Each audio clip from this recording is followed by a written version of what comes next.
Vamos a empezar con nuestra tercera sesión. Ahora vamos a hablar de lo que son las funciones y las clases, y además también vamos a tocar un poco respecto de los módulos en Python, que son estos módulos que permiten agrupar distintos componentes. En primer lugar, veamos un poco el tema de las funciones. Para aquellos que vienen solo de lenguajes orientados a objetos, hay que tener claro que un tema de lenguaje, los métodos se les asocia con lo que es orientación a objeto, ya que son parte de una clase. Y cuando llamamos funciones estamos hablando de algo similar a un método, pero que está fuera de una clase, sino no pertenece a esta entidad, sino que puede ser utilizado y llamado por cualquier componente del sistema. Y en Python, que no es un lenguaje que permite la orientación a objeto, pero no necesariamente requiere ser orientado a objeto, al igual que C++, por ejemplo, pueden haber funciones. Y para declarar las funciones se utiliza el comando def. Tal cual como podemos ver ahí en la sintaxis, yo pongo def, el nombre de la función, los parámetros de estos dos puntos y después ver el contenido, que al igual que como vimos con el if y con el while, tiene que estar indentado, ¿cierto?, para generar el bloque que define la función. En este caso aparece el comando pass. Ese comando es simplemente para dejar algo sin contenido, dado que no existen los paréntesis para definir los bloques. Siempre un bloque tiene que tener al menos una sentencia. En este caso, cuando uno quiere dejarla vacía inicialmente, le pone pass. Los parámetros de la función no llevan tipo. Ya hemos visto, ¿cierto?, que en Python no hay tipo para la variable, tampoco hay para los parámetros. Es posible definirles un valor por defecto a estos parámetros. En esa definición lo que hago es que al definir la función, al definir el parámetro, lo igualo a un cierto valor. Eso implica que si al llamar, al invocar esa función, no se le ha dado un valor a ese parámetro, va a tomar ese valor por defecto. Lo importante también cuando yo doy parámetros con valor por defecto, esto tiene que ir al final de la declaración. Es decir, yo no puedo poner un parámetro con valor por defecto y después poner un parámetro sin valor por defecto, porque hay un problema del orden de los parámetros. Es decir, puedo tener al comienzo de mi función parámetros sin valores por defecto, pero no al final de ella. Y entonces ahí, cuando invoco la función, puedo decidir con cuántos parámetros la llamo según los parámetros que tengan por defecto. Además, los parámetros yo los puedo llamar con el nombre, como aparece ahí. Entonces, por ejemplo, ahí me vemos esa función que recibe 3 parámetros, pero que yo la puedo invocar con uno solo, porque el primero es obligación, dado que no tiene un valor por defecto, siempre hay que ponerlo. Pero los otros dos son opcionales, ¿ya? Inclusive me puedo saltar uno y llamar al otro directamente con el nombre. Entonces aquí tenemos esta función, ¿ya? Si ejecutamos esto, vemos que el resultado, ¿cierto? 2, 3 hola, 2, 4 hola, 2, 4 chao, 2, 3 chao. Porque la primera vez que la llamo, A va a valer 2, B y C van a valer los valores por defecto, entonces me va a mostrar ese valor. Y después la segunda vez, ¿cierto? A va a valer 2, B va a valer 4, C su valor por defecto y así sucesivamente. Respecto al retorno, las funciones no tienen un tipo de retorno, ¿ya? Y se puede retornar múltiples valores, es decir, no es necesario que solo haya un retorno único, sino que yo puedo retornar varias cosas, para lo cual ocupo el comando return y después del return pongo los distintos valores separados por coma que yo quiero retornar. Ahora, si retorno muchos valores, debo también recibirlos como muchos valores, para lo cual también pongo los valores separados por coma en la recepción. Importante que en Python, toda función en Python tiene retorno, ya sea explícito o implícito. Si no hay un retorno explícito, se hará un retorno implícito, que es el retorno del known, ¿ya? Que es un comando particular dentro de Python, ¿ya? Que se utiliza en estos casos. Entonces aquí tenemos un ejemplo donde tengo varios métodos definidos y con distintos estilos, ¿cierto? El primer método no tiene retorno, simplemente es un print.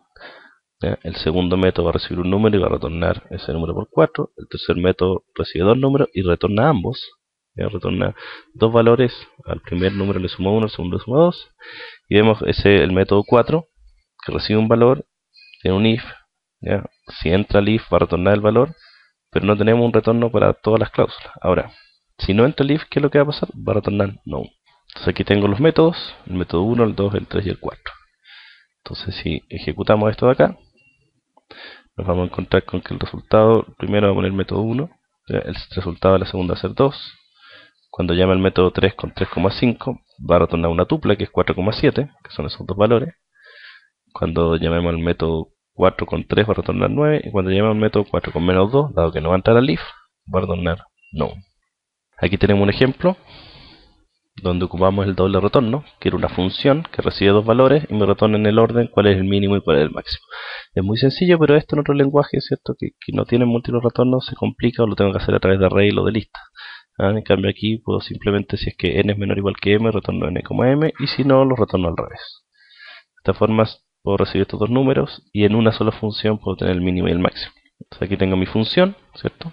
Donde están los if que decíamos y el else, entonces que va a determinar cómo lo retorna. Entonces ahora yo ejecuto, me dice ingresa un número. Entonces vamos a decir, por ejemplo, 8 y menos 1.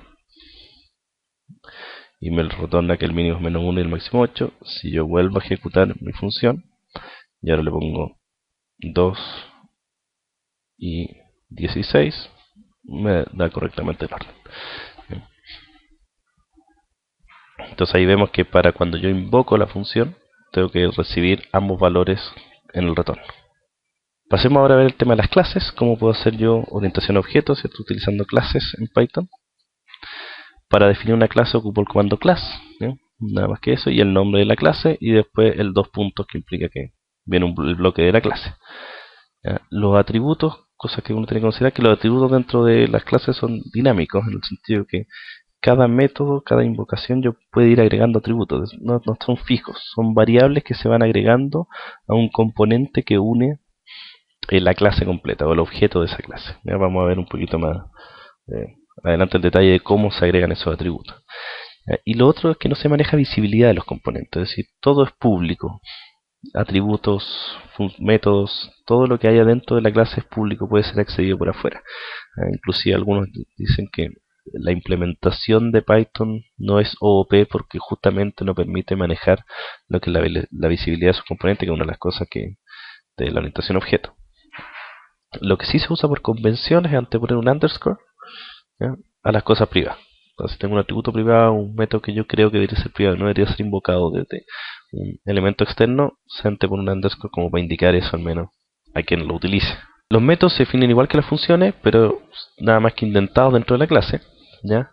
El constructor lleva un nombre especial que es init, que está precedido por dos underscore y también dos underscore después de init.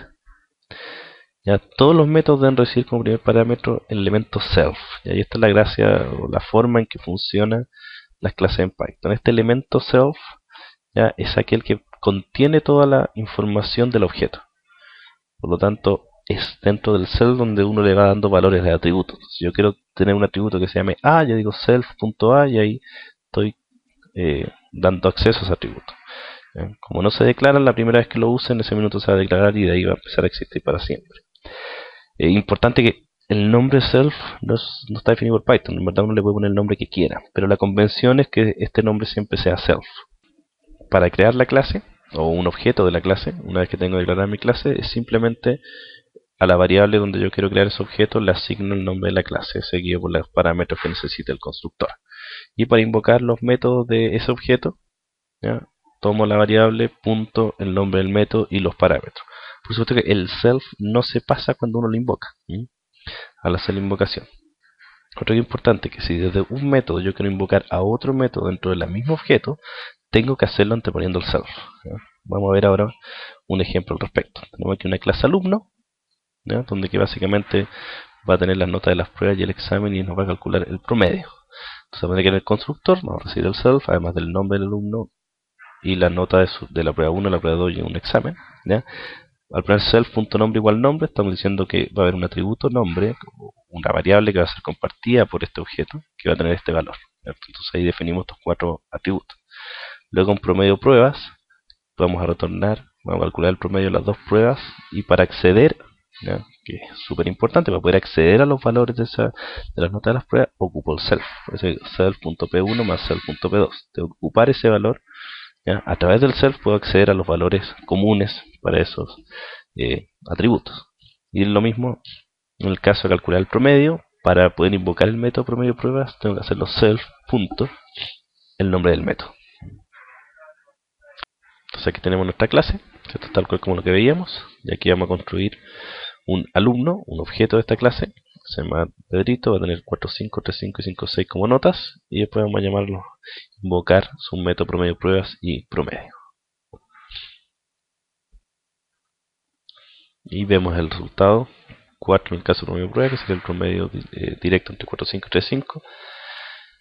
Y 4,6 en el caso ya del promedio final, que sería considerando como 60% el valor de las pruebas y 40% el valor del examen. Dentro de Python también es importante tener claro el concepto de módulos. ¿Ya? Cada archivo dentro de Python se le llama un módulo. ¿Ya? Y cada uno de estos módulos, cada uno de estos archivos, ¿cierto? Puede tener variables, funciones, clases y distintos componentes del lenguaje. Como es un lenguaje interpretado, lo que se hace al ejecutar, se está ejecutando justamente un archivo, es decir, un módulo. ¿Ya? No existe un proyecto o algo más, sino que cada uno de estos es independiente a priori. ¿Ya? A este módulo que se ejecuta se le conoce como el main módulo. Ahora, si yo quiero usar componentes de otros módulos, ¿ya? En mi módulo, en el main módulo, en cualquier módulo, ¿ya? Tengo que importar esos componentes. ¿Y cómo lo hago? A través del comando import. El import, ¿cierto? Va acompañado del nombre del módulo y con eso yo estoy diciendo que voy a usar los componentes que son parte de ese módulo. Y el nombre del módulo corresponde al nombre del archivo sin la extensión .py de Python. Entonces, por ejemplo, si hago import funciones, estoy diciendo que voy a importar los componentes que son parte del módulo funciones. Ahora, para ocupar esos componentes, tengo que anteponer al nombre del componente el nombre del módulo. Es decir, si funciones, tiene declarada una función que se llama f internamente, yo para usarla desde otro módulo que importa funciones, tendré que poner funciones.f y los parámetros que requiera. Ahora también es posible hacer una importación selectiva, es decir, tomar desde un módulo alguno de esos componentes a través de from módulo, import y la lista de componentes separado por cómo es que yo quiero importar. ¿Ya? Además, si lista de componentes es asterisco, voy a importarlo todo. La diferencia con la importación anterior, además de que importo solamente ciertos componentes, es que en este caso ya no requiero anteponer el nombre del módulo, es decir, puedo ocupar directamente esos componentes. Y ahí, bueno, uno tiene que tener cuidado con el tema del alcance de nombre, es decir, si yo hago siempre el from módulo import asterisco, voy a importarlo todo directamente, tengo que tener cuidado de que qué pasa si es que dos módulos tienen funciones o variables que se llaman igual, porque ahí van a tener problemas o conflictos con los nombres de eso. Bueno, eso es todo por ahora.